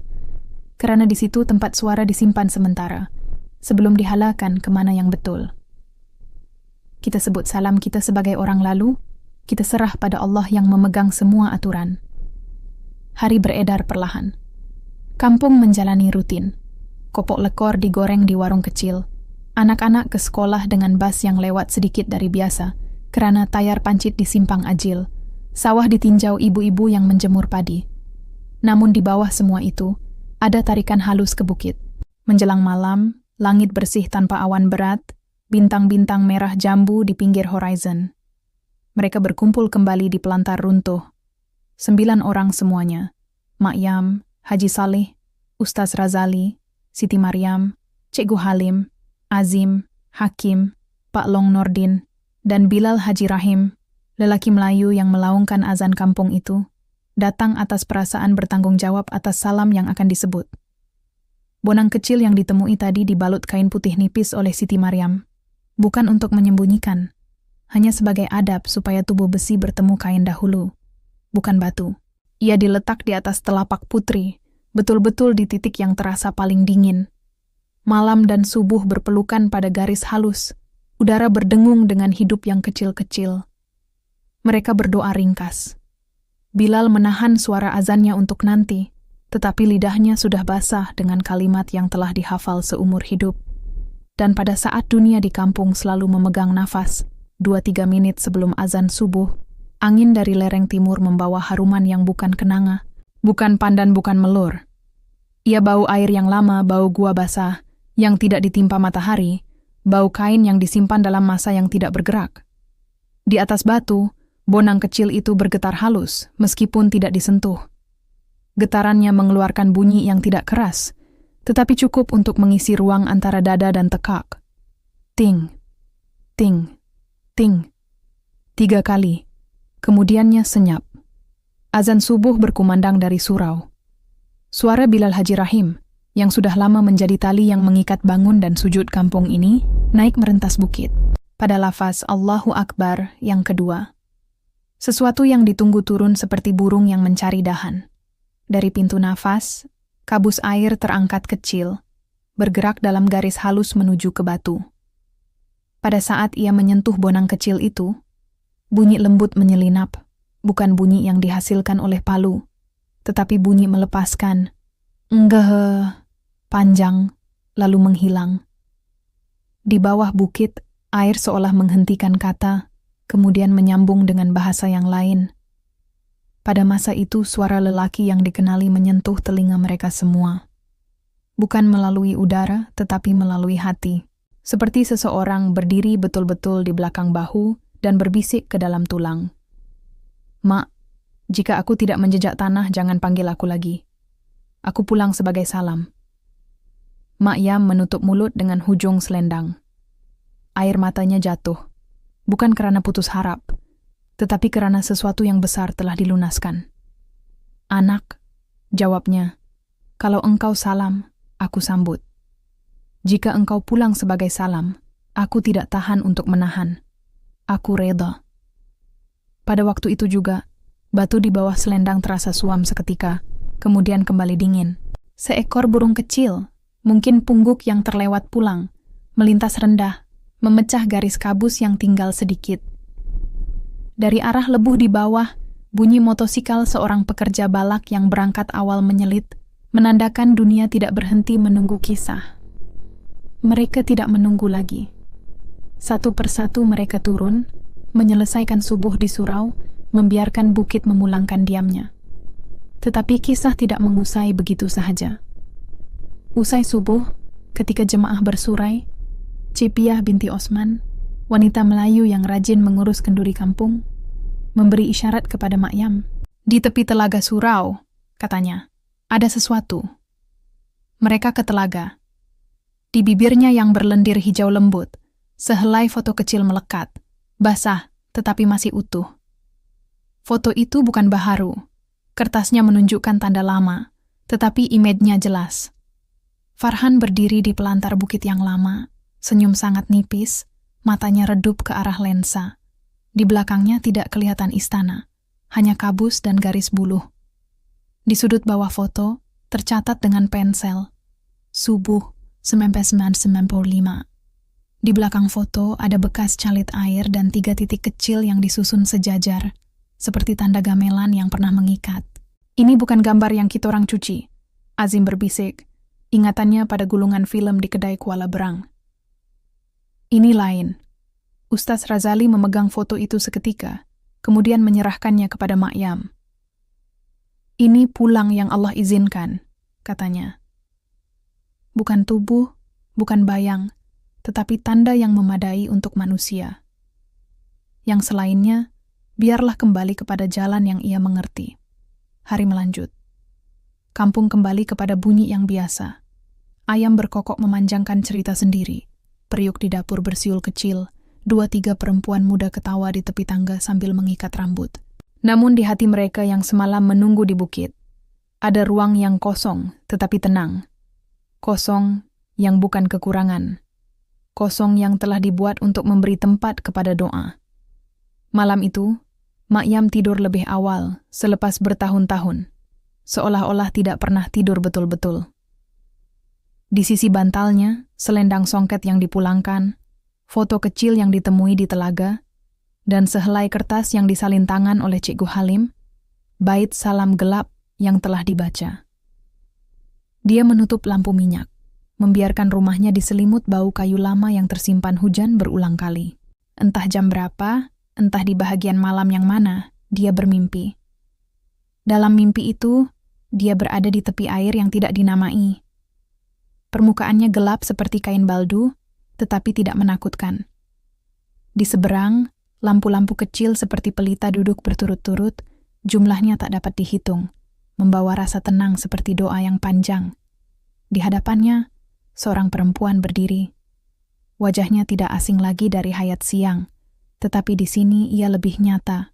Bibirnya tidak menyanyi, tetapi kata-katanya menggema seperti air yang diseret tangan. Janji kami telah pulang, nama anakmu kami lepaskan, tapi air masih menyimpan beribu bayang. Jangan seluruh janji dibuka sekaligus. Mak Yam ingin bertanya, tetapi lidahnya berat. Perempuan itu mengangkat tangan kanan, seolah-olah memberi isyarat hormat. Di pergelangan tangannya, sesuatu berkilau, seperti baru dibersihkan dari lumpur. Bukan gelang tembaga yang mereka pulangkan, tetapi bekas gelang yang kini bersinar seperti garis air di bawah matahari. Katakan pada mereka, sambungnya, bahwa bukti tidak semestinya dibawa pulang untuk benar. Ada kebenaran yang tinggal di tempat ia dilahirkan. Bila diangkat, ia menjadi hutang. Mak Yam terjaga dengan air mata yang menitik di pipi. Di luar, angin menggerakkan daun mangga. Jauh sedikit, dari arah sungai, bunyi berdesir melewati rumput. Dia menarik selimut dan duduk. Di penjuru rumah, kamera lama Farhan yang tersandar sejak awal kejadian, jatuh perlahan seperti tersenggol nafas. Pintu filmnya terbuka sendiri. Di dalam, gulungan film kosong. Bukan karena dicuri, tetapi karena kesudahan yang lain akan diberikan. Keesokan hari, Haji Saleh berjalan seorang diri ke arah bukit. Dia mahu mengucap terima kasih dengan caranya. Di telapak putri, dia duduk sebentar, mengira umur-umur teman yang telah pergi. Bila orang bertanya, dia berkata pada angin, "Aku akan cerita secukupnya. Aku tidak akan menyebut nama selain yang perlu." Anak itu tidak hilang. Dia telah dijadikan salam. Di kampung, cerita mulai memecah seperti kulit padi. Orang di kedai kopi sengaja menukar topik bila nama Farhan disebut, bukan karena mengabaikan, tetapi menjaga yang telah tenang. Namun di waktu-waktu tertentu, terutama pagi Jumat terakhir bulan Rejab, ada orang mendengar sesuatu yang mereka tidak mahu sebarkan. Bukan gamelan penuh, tidak juga nyanyian, hanya 3 paluan halus, diulang sekali, dan di antara paluan itu, suara lelaki muda yang menyebut satu perkataan pendek, cukup untuk membuat hati yang mendengar merasa hidup. Mak. Dan pada suatu malam, beberapa minggu kemudian, ketika bulan sabit berdiri rendah dan hujan renyai singgah sekejap, Hakim bin Ghazali, pemuda Melayu yang rajin mengemas surau, pulang lewat selepas memastikan tikar digulung dan jemaah tua diberi lengan untuk turun tangga. Di simpang kecil menuju rumah Makyam, dia berhenti. Di atas jalan tanah, basah dan licin, ada jejak tapak kaki. Jejak itu bukan berat, tidak menekan lumpur seperti kaki orang yang lama berjalan. Ia lebih ringan, seperti seseorang baru belajar menjejak tanah semula.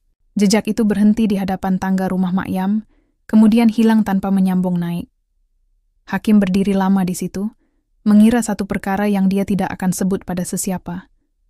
Kemudian dia tersenyum kecil, memicit hidungnya yang sejuk, dan melangkah pulang. Ada hal-hal yang tidak perlu dihebohkan, supaya ia kekal menjadi doa yang diam, tetapi diam bukan penamat. Di tebing anak sungai timur, akar-akar yang memegang tanah bergerak sedikit, menyesuaikan diri dengan air yang turun naik. Di bawahnya, dalam kamar kecil yang tidak pernah terang, alat-alat yang diselamatkan suatu masa dahulu mungkin masih tersusun. Bonang, gambang, gong, menunggu bila masanya untuk benar-benar tidur. Dan ketika semua orang menyangka pintu nafas telah menutup mulutnya, satu perkara kecil berlaku. Bukan insiden, hanya sapaan. Di lorong bawah tanah yang pernah mereka masuki, di dinding lembab yang memegang cerita, ada ukiran lama yang selama ini tertutup lumpur kini kelihatan sedikit. 3 titik sejajar, dan di bawahnya satu huruf Jawi yang separuh hilang. Huruf itu, kalau dibersihkan, barangkali akan membentuk nama yang mereka tidak sangka ada di situ sejak mula. Pagi di kampung Bukit Kandis bermula dengan Bayu dari arah barat, membawa bau sawah yang baru dituai. Embun menitik dari daun pisang, jatuh ke tanah merah yang masih lembab selepas hujan malam. Di kejauhan, bukit yang menampung runtuhan istana lama Bukit Tinggi berdiri diam, dilingkari kabus nipis yang enggan berpisah. Sejak peristiwa pintu nafas beberapa minggu lalu, kampung itu tidak lagi diselubungi resah. Namun dalam tenang itu, ada rasa ingin tahu yang belum tertutup, terutama bagi Haji Saleh dan Cikgu Halim, 2 orang Melayu yang memegang ilmu dunia dan warisan dengan sama hormat.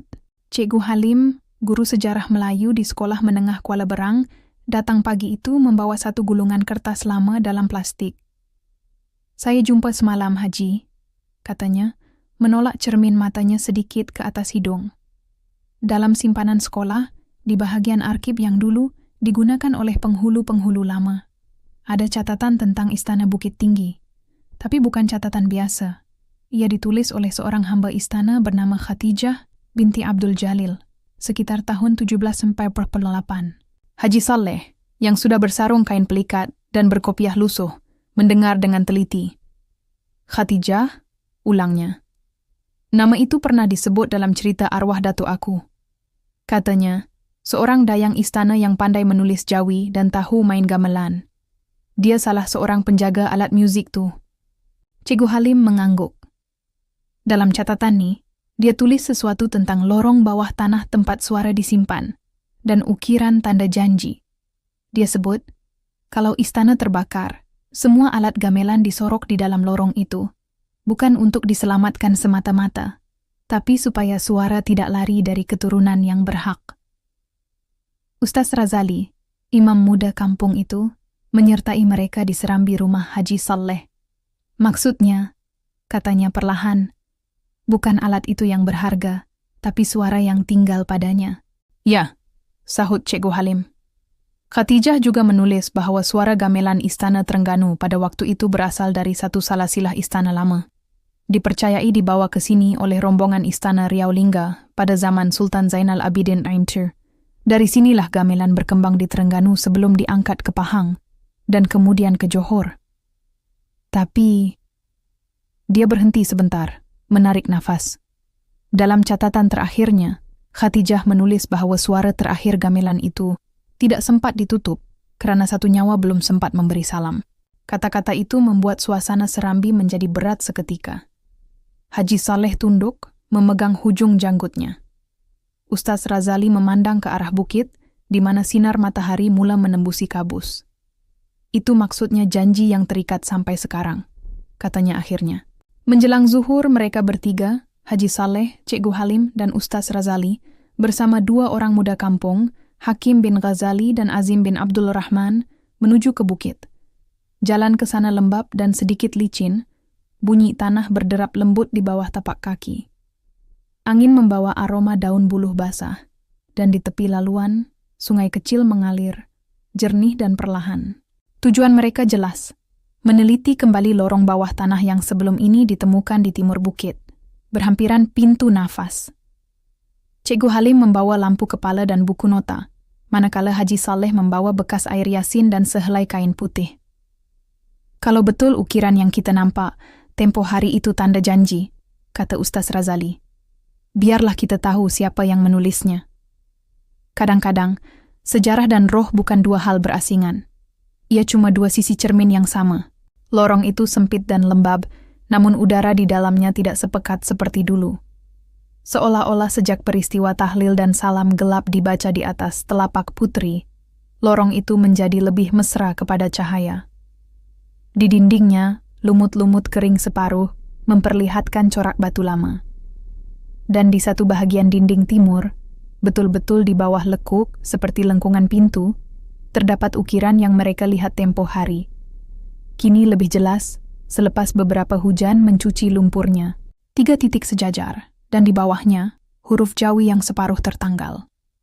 Bila Cikgu Halim menyuluh dekat, huruf itu bukan huruf tunggal seperti fa atau ra yang mereka sangka, tetapi seakan-akan gabungan 2 huruf, za dan ain, membentuk bunyi zain. Zain, bisik Haji Saleh. Ya, balas Cikgu Halim. Mungkin merujuk kepada Sultan Zainal Abidin Ain sendiri. Ustaz Razali mengusap ukiran itu perlahan, tidak dengan tangan kosong, tapi menggunakan kain putih. Kalau ini dibuat oleh orang istana zaman itu, katanya, mungkin ia tanda sumpah kesetiaan. Dalam adat istana lama, alat gamelan bukan sekadar hiburan, ia lambang daulat. Setiap paluan membawa doa kepada kesejahteraan raja. Dan kalau doa itu tak sempat ditutup, sambung Haji Saleh, maka suaranya terus bergema tanpa tuan. Cikgu Halim membuka catatan Khatijah yang dibawanya. Tulisannya halus dan condong, tinta hitamnya sudah pudar tetapi masih boleh dibaca. Adapun titipan suara ini kami simpan di bawah tanah, agar tidak jatuh kepada tangan yang tidak bersalam. Kami, dayang yang mengiringi malam gamelan, bersaksi bahwa lagu ini hanya boleh berhenti apabila salam terakhir disahut oleh darah sendiri. Darah sendiri? Ulang Hakim termangu. Maksudnya keturunan? Ya, jawab Cikgu Halim perlahan. Kalau benar, mungkin sebab itu bunyi gamelan masih kedengaran pada subuh. Ia bukan semata-mata roh putri, tapi gema sumpah lama antara penjaga alat dan waris istana. Mereka terus memerhati dinding itu, dan di bawah tulisan yang sudah samar, terdapat satu lagi corak kecil berbentuk seperti bulatan dengan 7 bintang di sekelilingnya. Cikgu Halim menggariskan bentuk itu dengan cahaya lampu. Simbol 7 ini, katanya, pernah digunakan dalam catatan istana Terengganu lama untuk menandakan 7 alunan gamelan utama. Barung, bonang, kenong, gong, gambang, gendang, dan rebab. Tapi di sini hanya ada 6 bintang yang terang, 1 samar. Bintang ke-7 yang samar, ujar Ustaz Razali, barangkali yang hilang, seperti suara terakhir gamelan yang tak sempat diserahkan. Mereka duduk seketika di dalam lorong itu, membiarkan senyap bekerja. Air menitis dari celah batu, menghasilkan bunyi seperti titisan waktu. Tiba-tiba, Hakim yang duduk di sisi kanan bersuara perlahan. Haji, dinding nih, macam ada ukiran lain. Di bahagian bawah huruf tuh, mereka menyuluh serentak. Benar, di bawah huruf zain itu, ada garis halus seperti bentuk tangan terbuka. Namun bukan tangan manusia modern. Ukirannya kecil, jari-jarinya panjang dan lembut, seolah-olah tangan seorang perempuan yang menari. Di tengah tapak tangan itu, terdapat lubang kecil sebesar ibu jari. Dalamnya gelap dan berair. Ini lambang tapak putri, kata Cikgu Halim hampir berbisik. Ia pernah disebut dalam manuskrip istana. Menurut Khatijah, sebelum memainkan gamelan, Putri akan meletakkan tangannya di atas batu datar dan mengucap doa supaya suara yang keluar membawa berkat, bukan ujub. Tanda ini menunjukkan tempat doa itu disimpan. Ustaz Razali mendekatkan wajahnya sedikit, membaca perlahan ayat di sekeliling ukiran tapak tangan itu. Tulisannya kecil, tetapi jelas.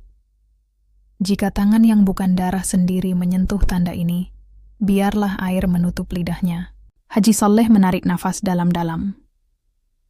Ini sebabnya, siapapun yang coba buktikan dengan alat akan disimpan. Arwah Farhan bukan salah. Dia hanya menyentuh janji yang bukan miliknya. Tiada siapa menyampuk selepas itu. Mereka berdiri lama, membiarkan setiap kata itu menetap dalam dada masing-masing. Lorong itu tiba-tiba terasa bukan sekadar terowong batu. Ia seolah-olah dada sejarah yang bernafas, menyimpan hikayat manusia, doa, dan kesetiaan dalam bentuk suara. Ketika mereka bersiap keluar, angin kecil bertiup dari arah dalam lorong. Hawa dinginnya bukan seperti sebelum ini. Ia lebih lembut, lebih harum, seperti bau kain lama yang dibuka selepas lama disimpan. Dalam angin itu, mereka terdengar sesuatu. Bukan bunyi gamelan penuh, tetapi satu denting tunggal yang panjang, seperti sisa gema yang mencari arah. Azim memandang Cikgu Halim. "Cikgu, maksudnya masih belum habis?" Cikgu Halim tersenyum nipis. "Sejarah tak pernah habis, Azim. Ia cuma bertukar tangan dari yang mendengar kepada yang mencerita." Beberapa hari kemudian, Cikgu Halim menulis laporan ringkas untuk diserahkan ke pejabat daerah Kuala Berang. Namun dia tidak mencatat semua perkara, hanya menulis bahawa mereka menemui lorong bawah tanah yang dipercayai berkait dengan aktiviti istana lama, berkemungkinan menyimpan artifak gamelan abad ke-18. Bahagian yang menyebut suara dan sumpah, dia simpan di dalam hati. Sebulan selepas itu, beliau menerima surat daripada Jabatan Museum Negeri Terengganu, bertanda tangan Ketua Bahagian Warisan. Surat itu mengesahkan bahawa catatan Khatijah binti Abdul Jalil memang wujud dalam simpanan Museum Negeri, dan ada nota tambahan yang belum diterbitkan kepada umum. Dalam nota itu tertulis, selepas istana terbakar, sebahagian alat gamelan dibawa ke Istana Baharu di Kuala Terengganu atas perintah Sultan Zainal Abidin Permai. Namun satu set tidak pernah ditemui. Dikatakan disimpan oleh dayang yang berjanji akan menunggu anak kepada penjaga alat itu datang menutup salam. Catatan itu menambah satu nama, Hashim bin Abdul Jalil, dipercayai anak kepada penjaga alat gamelan asal yang hilang semasa perpindahan istana. Cikgu Halim termenung membaca nama itu. Hashim bin Abdul Jalil. Dia teringat sesuatu. Nama bapa Farhan ialah Hashim bin Abdullah, tetapi arwah datuknya, seperti yang diceritakan Mak Yam, bernama Abdul Jalil bin Muhammad. Senyap memenuhi ruang fikirnya. Mungkinkah keturunan itu masih di kampung ini? Pada satu malam Jumaat, Haji Saleh duduk bersila di tangga surau selepas jemaah bersurai. Ustaz Razali datang membawa termos kecil berisi air panas. Mereka berbual perlahan tentang hari, tentang anak-anak kampung yang semakin ramai merantau. Di tengah-tengah perbualan, Haji Saleh berkata perlahan, "Aku rasa sejarah ni bukan berhenti pada batu atau alat. Ia berhenti bila doa yang tergantung disambung balik oleh darah yang faham maksudnya." "Dan kau fikir darah itu di kampung ni?" tanya Ustaz. Haji Saleh tersenyum kecil. "Sampai sekarang, bila azan subuh dilaungkan, aku masih dengar satu paluan kecil, halus, datang dari arah air. Itu bukan gangguan, itu penutup salam. Bila dengar tu, aku tahu, ada doa lama sedang pulang ke tempatnya." Ustaz Razali menunduk. "Maka tugas kita ialah memastikan doa itu sampai," katanya perlahan. "Ya," sahut Haji Saleh. "Kerana setiap bunyi yang baik, kalau tak diserah pada yang hak, akhirnya jadi gema yang menunggu."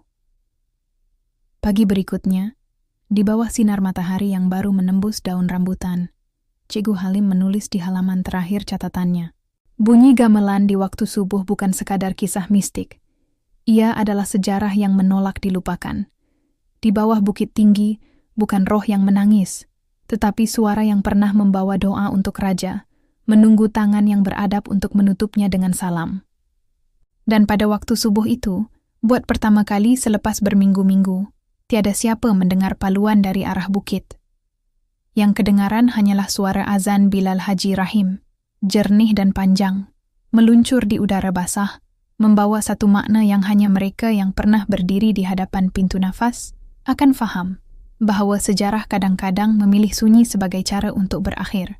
Namun jauh di bawah tanah, di dinding lorong yang telah mereka tinggalkan, huruf ukiran Zain itu berkilau seketika apabila cahaya subuh memantul dari permukaan air yang menitis. Dan seakan-akan menjawab doa mereka semua, satu denting kecil berbunyi, lembut, terakhir dan sempurna. Di bumi Terengganu yang masih muda pada waktu itu, angin timur membawa bau laut dan damar dari perahu-perahu dagang yang berlabuh di muara sungai Terengganu. Tahun itu, sekitar 1748, di bawah pemerintahan Sultan Zainal Abidin Permar, Istana Kayu di Bukit Tinggi, Kuala Berang, menjadi tempat persemayaman sementara. Jauh dari pesisir, terlindung oleh bukit dan sungai. Orang-orang istana memanggilnya Istana Bukit Tinggi, kerana disitulah Sultan bersemayam, apabila baginda ingin menenangkan fikiran dari hiruk-pikuk urusan negeri di Kuala Terengganu. Pada masa itu, bunyi gamelan menjadi nafas istana. Ia bukan sekadar musik hiburan, tetapi lambang kesinambungan darah raja. Setiap paluan gamelan membawa doa. Paluan daulat, kata mereka. Dan hanya mereka yang menerima izin daripada istana boleh menyentuh alatnya. Di antara sekumpulan dayang yang menjaga alat-alat itu, terdapat seorang gadis Melayu yang paling muda, berumur belum 20 tahun, bernama Khatijah binti Abdul Jalil. Dia anak kepada seorang tukang ukir istana yang meninggal dunia ketika memperbaiki tiang balairung. Sejak kecil, Khatijah dibesarkan di dalam kawasan istana, dan kerana suaranya lembut serta hafal setiap rentak gamelan, dia dilatih menjadi penyimpan suara, orang yang menjaga alat musik selepas majelis tamat, memastikan tiada satupun yang berbunyi tanpa salam. Khatijah sering mencatat pada kepingan kertas nipis hasil tangan tukang istana. Dalam catatan kecilnya, dia menulis, "Setiap malam Jumaat, kami diarah oleh Tuan Putri Ratna Zahara untuk memainkan lagu Pulang ke Pangkal." Ia bukan sekadar lagu penutup, tetapi doa agar suara gamelan tidak terlepas ke udara sebelum tiba waktu subuh. Bila lagu itu dimainkan, setiap dayang mesti tunduk, kerana bunyi yang keluar pada waktu itu menjadi saksi antara manusia dan alam. Putri Ratna Zahara, cucu kepada Adinda Sultan Zainal Abidin Premawara, dikenali sebagai seorang yang sangat mencintai seni dan alam. Dikatakan beliau sering bermimpi tentang air yang membawa suara. Kadang-kadang, baginda duduk lama di tepi sungai di bawah bukit, mendengar bunyi air mengalun seperti irama bonang yang jauh. Air itu juga bernyanyi, titahnya suatu malam kepada Khatijah. Dan bila manusia melupai adab, air akan menegur dengan cara yang halus. Khatijah hanya tunduk, tidak berani menyahut. Tetapi dalam hatinya, dia tahu kata-kata itu mengandung rahasia besar. Malam terakhir di istana itu tiba dalam keadaan yang tidak disangka. Hari itu, langit mendung sejak pagi, dan angin dari arah laut membawa hawa yang ganjil, panas di muka, sejuk di belakang leher. Menjelang maghrib, langit berubah warna merah darah. Di Balairung, Putri Ratna Zahara memerintahkan satu majlis kecil diadakan. Majlis menyulam suara, sempena ulang tahun pertabalan Sultan yang kelima. Baginda mahu semua dayang memainkan lagu seri istana, diakhiri dengan Pulang ke Pangkal menjelang tengah malam. Khatijah mengatur alat-alat gamelan satu demi satu. Gong besar digantung di tengah, bonang disusun 2 baris, rebab di sisi kanan, dan gendang kecil di kiri. Di bawah sinar pelita minyak kelapa, perak dan tembaga alat itu memantulkan cahaya seperti bintang. Setiap paluan membawa makna, setiap getar udara menjadi doa. Namun malam itu, ketika lagu Pulang ke Pangkal hendak dimainkan, seekor burung pungguk tiba-tiba melintasi dewan dan hinggap di tiang kanan. Seluruh Balairung terdiam. "Jangan ganggu, biar ia jadi saksi," titah Putri Ratna Zahara perlahan. "Kalau ia datang, maknanya alam mendengar." Gamelan pun dimainkan. Khatijah mengetuk bonang dengan hati-hati, namun di tengah-tengah lagu, Angin dari luar bertiup masuk, meniup pelita hingga berkerlipan. Dalam kelam itu, Khadijah terlihat sesuatu di luar pintu balairung. Cahaya kecil bergerak di antara pokok buluh, seperti pelita di bawah tangan yang tidak kelihatan. Dalam hatinya, terbit rasa aneh, seperti ada yang menjemput. Tidak lama kemudian, bunyi petir kedengaran dari jauh. Angin semakin kuat. Salah satu pelita terpadam dan kain tirai panjang di sisi dewan terbakar, sedikit terkena api dari pelita yang miring. Dayang-dayang menjerit kecil. Putri Ratna Zaharah berdiri, menahan panik. "Padamkan api itu," titahnya. Tetapi angin yang masuk membuat api menyambar kain lain. Dalam sekelip mata, tirai-tirai halus terbakar, dan api mula menjilat tiang kayu cengal. "Bawa keluar alat, jangan biar suara terbakar," arah Khadijah, mengingat pesanan arwah ayahnya. Suara istana mesti diselamatkan dulu sebelum nyawa sendiri. Beberapa dayang berlari keluar, membawa gong dan bonang kecil. Namun sebelum sempat semua keluar, atap dewan mula runtuh.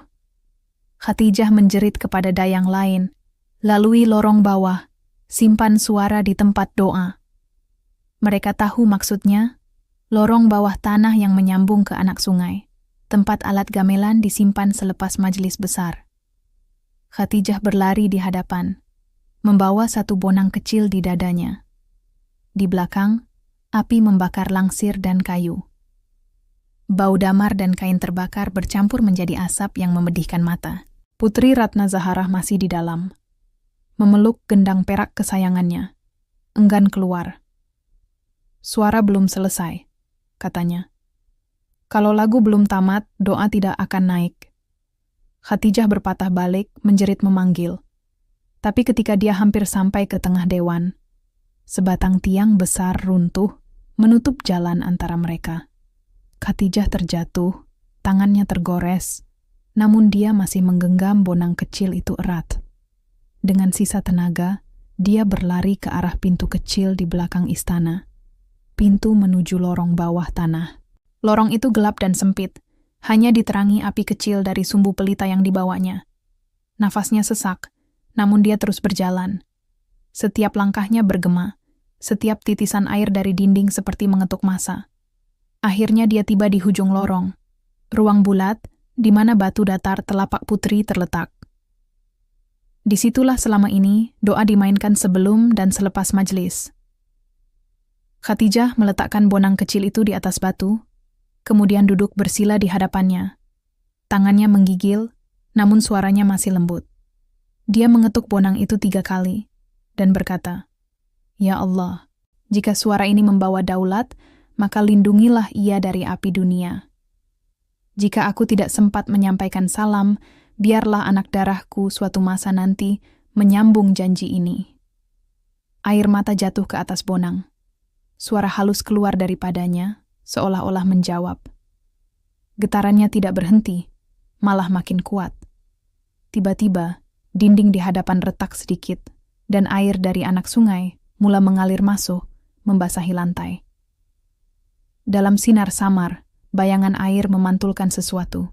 Wajah Putri Ratna Zaharah, redup dan sayu, berdiri di seberang air, tersenyum kepada Khadijah.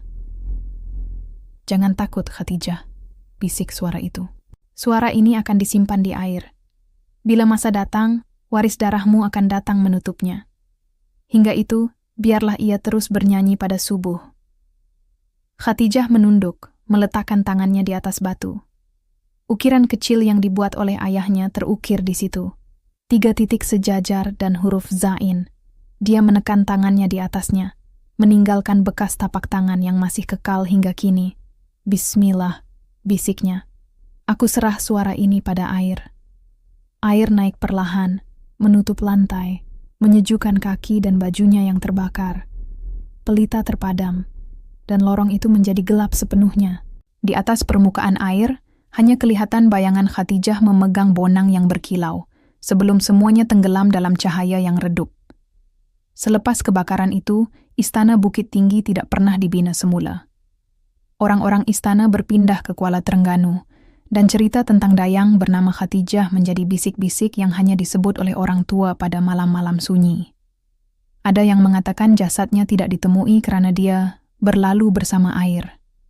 Ada pula yang percaya dia menjadi penjaga suara di bawah bukit, memastikan gamelan tidak berbunyi pada waktu yang salah.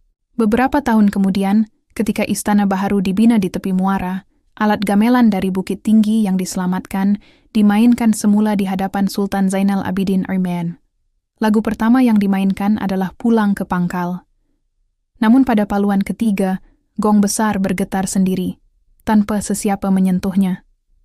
Bunyi itu lembut tetapi panjang, seperti bunyi salam yang belum selesai. Sultan memandang ke arah barat, ke arah bukit, jauh yang ditinggalkan, dan baginda bertitah, "Biarkan bunyi itu hidup di tempat asalnya. Jangan dibawa ke sini. Di sana ia disimpan oleh tangan yang jujur." Sejak hari itu, tiada siapa berani membawa keseluruhan set gamelan lama dari Bukit Tinggi. Hanya satu alat kecil yang hilang, bonang yang dipegang Khatijah malam istana terbakar. Dan bunyi halus yang kadang kedengaran menjelang subuh di kampung Bukit Kandis, 2 abad kemudian. Mungkin bukan sekadar gangguan, tetapi gema sumpah seorang hamba istana yang tidak sempat menutup doa.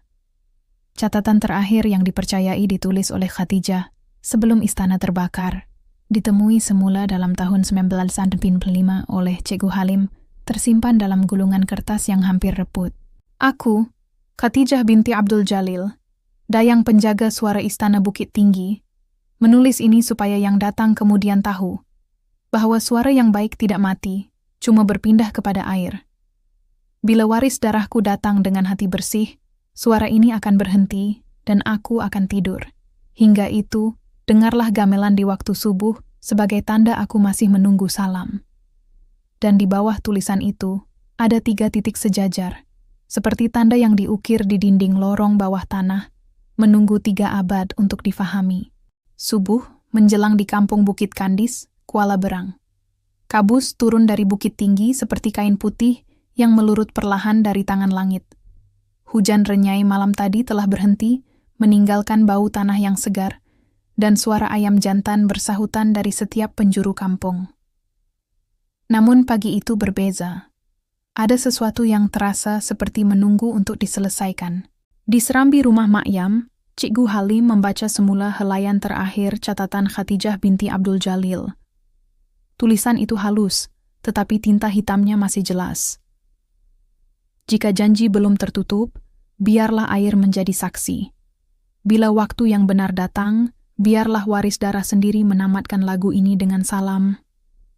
"Waris darah sendiri," bisik Haji Saleh perlahan. "Cikgu, adakah benar anak Mak Yam, Farhan, itu keturunan Khatijah?" Cikgu Halim menatap tulisan itu lama sebelum menjawab. "Segala petunjuk ke situ, Haji. Nama-nama mereka berulang. Abdul Jalil, Hashim, dan kini Farhan. Semua berasal dari garis keturunan penjaga alat gamelan istana.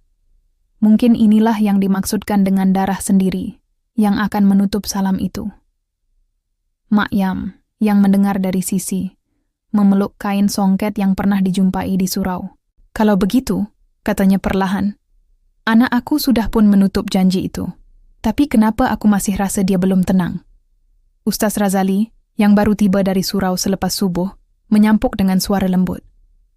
"Kadang-kadang, yang menunggu bukan lagi roh manusia. Ia sejarah. Sejarah pun boleh resah kalau janji yang diikat dengan doa tidak dipulangkan dengan betul." Pagi itu, mereka berlima, Mak Yam, Haji Saleh, Ustaz Razali, Cikgu Halim, dan Siti Maryam, menuju semula ke Bukit Tinggi. Mereka membawa 3 benda yang selama ini menjadi kunci kisah itu. Bonang kecil yang ditemui di anak sungai, selendang songket yang muncul di surau, catatan Khatijah yang ditemukan oleh Cikgu Halim. Lorong menuju ke bukit masih sama, tanah merah lembab, bau buluh, dan bayang awan yang melata di celah dahan. Tapi hari ini, suasana lebih damai, seolah-olah hutan sendiri tahu bahwa satu perkara akan disempurnakan. Mereka berhenti di hadapan telapak putri, batu datar yang dahulu menjadi tempat doa Khatijah. Di sekelilingnya, daun-daun kering bertaburan, dan air dari anak sungai kecil beralir lembut di tepi. Haji Saleh membentangkan kain putih di atas batu itu, lalu meletakkan bonang kecil di tengah-tengah. Cikgu Halim membaca beberapa baris dari catatan Khadijah, kemudian berkata perlahan, Khadijah telah menutup salamnya dengan tangan sendiri. Tapi Putri Ratna Zaharah yang menjadi tuannya belum sempat menamatkan lagu. Itulah sebab suara itu masih bergema setiap subuh. Dan kalau catatan ini benar, maka hanya satu cara untuk menutupnya. Bagaimana? Tanya Mak Yam. Dengan memainkan semula lagu terakhir, pulang ke pangkal, bukan sebagai hiburan, tetapi sebagai doa. Bukan di istana, tapi di tempat ia disimpan. Ustaz Razali mengangguk. Kita tidak bermain musik. Kita hanya mengulang niat. Biarlah bacaan ayat suci kita menjadi paluan gamelannya. Langit mendung sedikit ketika mereka memulakan doa. Ustaz Razali membaca surah Ar-Rahman dengan suara tenang. Setiap ayatnya mengalun seperti irama lama yang dikenali bumi ini. Pada setiap fa bi ayyi ala'i rabbikuma tukadziban, angin seolah menjawab perlahan, membawa gema yang menyerupai paluan halus. Bonang kecil di atas batu bergetar ringan, tidak kuat, hanya cukup untuk menggetarkan dada orang yang memerhati. Selendang songket di sisi batu turut bergerak perlahan, seperti ditiup dari bawah. Dalam udara yang dingin itu, mereka semua dapat merasakan kehadiran sesuatu yang lembut, bukan menyeramkan, tetapi mendamaikan. Tiba-tiba, dari arah hutan di seberang, muncul kilauan cahaya keemasan. Ia tidak menyilaukan mata, hanya lembut seperti pantulan bulan di air. Dan di tengah cahaya itu, bayangan seorang wanita muncul, Putri Ratna Zaharah. Pakaiannya songket hijau keemasan, rambutnya disanggul tinggi, wajahnya redup tetapi tersenyum. Di sisinya, seorang lagi wanita muda berdiri, Khadijah binti Abdul Jalil, dayang yang menjadi penjaga gamelan. Mereka berdua berdiri di seberang anak sungai, di tempat yang sama Khadijah pernah tenggelam 3 abad lalu. Tiada siapa bersuara, semua hanya tunduk. Putri Ratna Zaharah menundukkan kepala, lalu berkata dengan suara lembut yang bergema di udara, seperti gema dari masa yang lain. Anak darah telah datang, salam telah disambut, air telah pulangkan suara kepada tanah. Maka biarlah istana kami tidur, dan doa kami terbang bersama azan. Khadijah tersenyum, menatap Mak Yam dengan pandangan yang dalam. Terima kasih, bisiknya. Kerana reda itu doa paling tinggi antara dunia. Angin bertiup perlahan, membawa haruman kenanga dan pandan. Cahaya keemasan itu makin pudar, dan kedua-dua bayangan itu perlahan-lahan menghilang, larut ke dalam kabus. Bonang kecil di atas batu berbunyi sekali, tinggi, panjang dan bersih, seolah-olah menutup satu bab yang menunggu 300 tahun untuk disempurnakan. Beberapa hari kemudian, kehidupan di kampung Bukit Kandis kembali seperti biasa.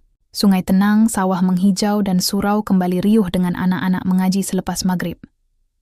Sejak pagi itu, tiada lagi siapa mendengar bunyi gamelan menjelang subuh. Hanya azan Bilal Haji Rahim bergema jelas, tanpa diselangi denting misteri. Mak Yam kini lebih tenang. Di serambi rumahnya, terletak foto lama Farhan dan bonang kecil yang kini diam sepenuhnya. Sesekali, bila dia melihat ke arah bukit yang berkabus, hatinya terasa damai. Dia sudah pulang, katanya perlahan. Bukan ke rumah ini, tapi ke tempat yang menunggu salamnya. Haji Saleh pula sering duduk di pangkin surau selepas isyak, memandang arah bukit dengan senyum kecil. Bila anak-anak muda bertanya tentang bunyi gamelan yang konon pernah kedengaran di kampung mereka, beliau hanya menjawab, "Kalau benar kau dengar bunyi itu, jangan takut. Itu bukan hantu. Itu sejarah yang sedang bercerita." Cikgu Halim menyerahkan catatan Khadijah yang asal ke Museum Negeri Terengganu. Namun sebelum berbuat demikian, dia menyalin satu baris terakhirnya untuk disimpan sendiri. Suara yang disimpan dengan adab tidak akan hilang, kerana setiap doa yang diucap dengan jujur menjadi gema yang kekal di udara. Pada pagi Jumaat beberapa bulan kemudian, seorang juru gambar dari Kuala Terengganu datang ke kampung. Dia merakam gambar bukit tinggi dari jauh, dan apabila gambar itu dicuci, sesuatu yang aneh kelihatan, Di celah kabus, ada dua bayangan wanita berdiri di puncak bukit, beriringan, memandang ke arah sungai. Seorang berpakaian hijau keemasan, seorang lagi berpakaian putih bersulam perak. Juru gambar itu tidak tahu siapa mereka, tetapi penduduk kampung hanya tersenyum bila ditunjukkan gambar itu. "Itu bukan bayang," kata Haji Saleh. "Itu salam." Malam itu, angin bertiup lembut dari arah sungai. Tidak ada gamelan, tidak ada tangisan, hanya bunyi desir daun buluh dan air yang mengalir tenang. Dan di tengah sunyi itu, bagi mereka yang masih berjaga, kedengaran bisikan yang sangat halus, bukan untuk menakutkan, tetapi untuk mengingatkan. Bila suara berhenti, jangan diamkan doa. Azan subuh pun dilaungkan, merentasi sawah dan kabus, menyentuh puncak bukit tinggi yang kini menjadi saksi, bahwa setiap sejarah, walau diselubungi misteri, akan pulang juga kepada ketenangan bila salam terakhir diucap dengan benar,